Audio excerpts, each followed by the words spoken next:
to welcome everybody here today and call for apologies. We've got one apology from Councillor McMorrin, and other than that we have full attendance. Thank you.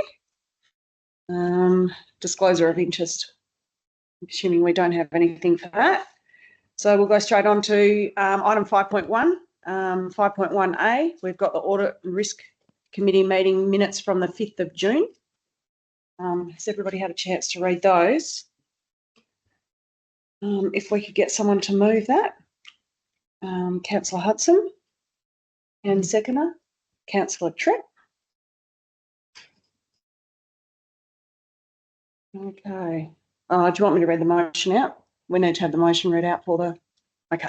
That in accordance with section 3.18 and 5222 of the Local Government Act, the minutes of the Audit and Risk Committee meeting held on the 5th of June 2025 as presented in attachment 5.1A be confirmed as a true and correct record of proceedings. So we've got a mover and a seconder. All those in favour? Carried. It's 4. Oh. And we have no presentations or officers' reports, so we'll move on to item 7.1, is the interim audit results for the year ending 30th of June 2025. Okay, so we've got 2 attachments. We've got 7.1A, which is the management letter, and 7.1B, the interim audit findings report. So on that report, there were 13 items that were flagged as considered deficient, sorry. So there's 5 of those that have come up on previous year's audits, and then the rest of those are all new findings coming on for this year. So probably just for the record, I just wanted to state that probably that is quite a big jump on what we've had on deficiencies previously. So probably we need to flag, maybe advise the finance department to possibly be more vigilant and use more best practice, or if they're unsure to seek extra help or whatever. But we probably can hand over to Manisha if you've got any further comments. There's the 13 points in there, and if there's anything additional to the notes that we've got in our attachment that you wanted to add to that, Manisha? Absolutely. Thank you, Chair. Like you have mentioned, we have 13 items. Out of 13, 5 are from previous, and also within that 7 items, there has been a few legacy matters which are being handled, and we actually responded to the queries raised by the auditors. 2 of the items related to the tender as well as the procurement policies. It is not that we are not following the processes, it's just how the system works, and the auditors are not possibly agreeing to our processes, because what happens is when somebody goes beyond a purchase or purchasing policies, the compliance pays. So for example, if somebody had gone ahead and did a purchase order without receiving two or 1 or more quotes, it actually doesn't allow the person to raise the purchase order. It actually goes to an approver, which is most of the times me, if it is a manager. If it is a non-manager, it goes to their manager.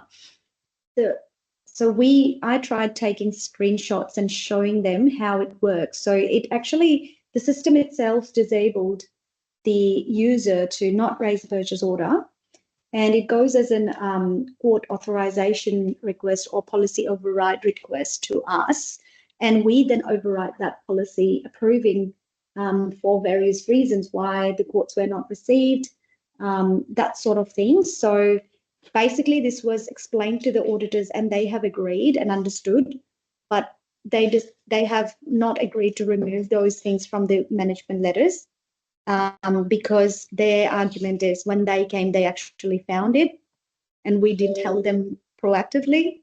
So that's their reason. Same with the tender register as well. The tender register is there. It's not that it's not there. It's just at the time when they seeked for the information, we have a fairly new team. The Manager Corporate Services has joined late December, early January. So, at the time, certain things were not being able to be provided immediately. and then that was raised as a flag that processes hasn't been followed. Having said that, I don't dismiss the fact that there is a substantial amount of process improvement that we need to do.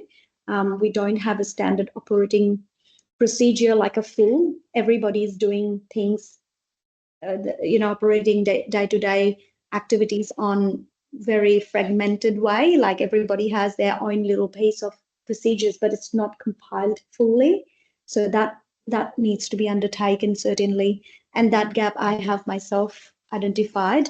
And even things like the first point, the journal entries, I do understand this has come from last year. The process around, how to raise a manual journal, how do we keep a register, who approves them? There must be a process, but unfortunately we never had one. And again, it's a part of my leadership because I started late last year, and it's an ongoing process improvement. And I'm pretty confident with the Manager Corporate Services, they will implement some of those strategies to, not have them in future. The other thing I would like to highlight is the reconciliation item. So can I ask through the chair to Manager Corporate Services, this bank reconciliation, is it related to the payroll?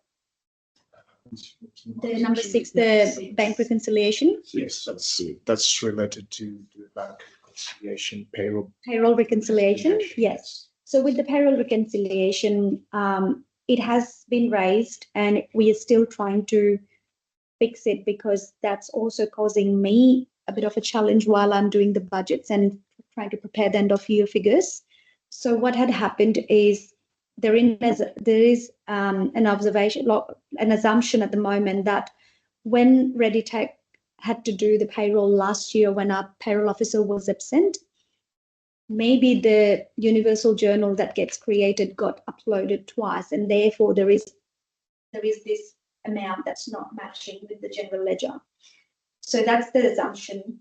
However, it's been investigated and this needs to be sorted like ASAP. Otherwise, I can't have a accurate figure for my budget. Yeah.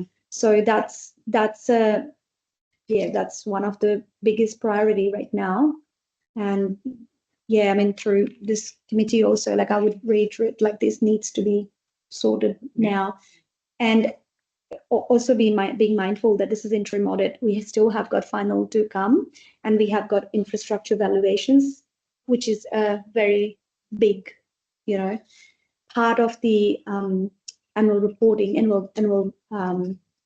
financial year reporting process. So if we don't resolve a lot of things now, it's going to be a very, very tedious final audit process. So I'm very conscious there.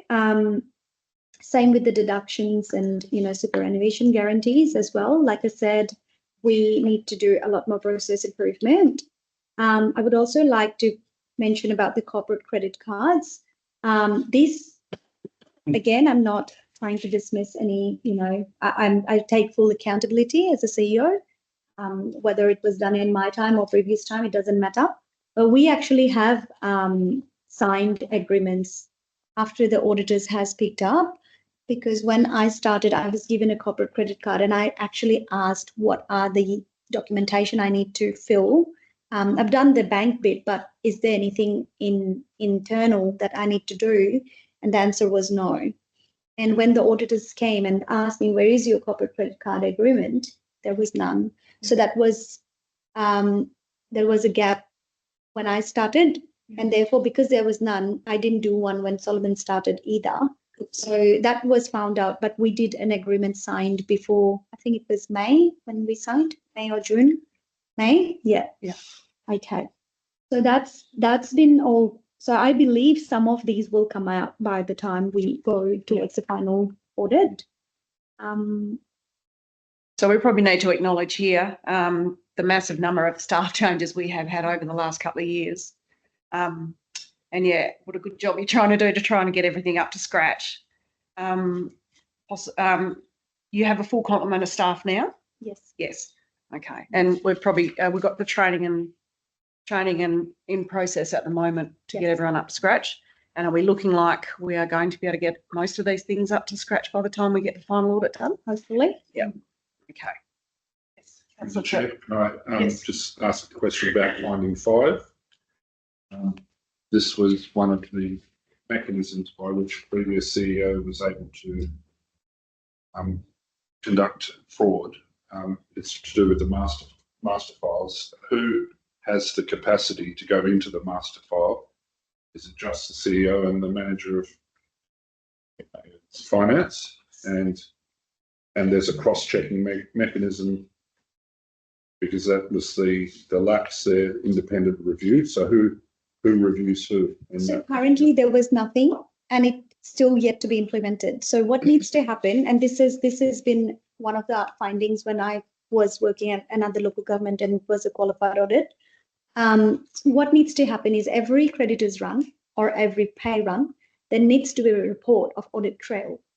An audit trail gets printed. So whenever we do, 2 people signs off, when we're making a payment, we go through the information regarding supplier or what it is about, and what GL has been coded to. And that checking process must have those 2 documents called audit trail report.